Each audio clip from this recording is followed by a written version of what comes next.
The functions we just looked at were focused on API calls that we can expect the Movie Manager to make. However, we know there's a lot of redundancy that still exists between those calls.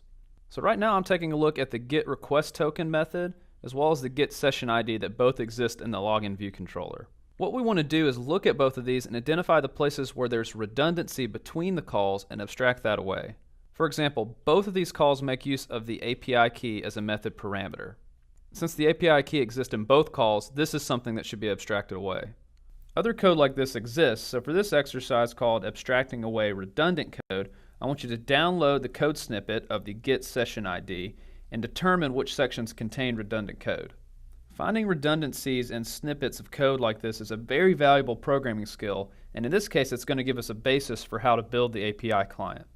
When you're done finding the redundant sections, I want you to list the redundant section numbers in a comma-separated list here.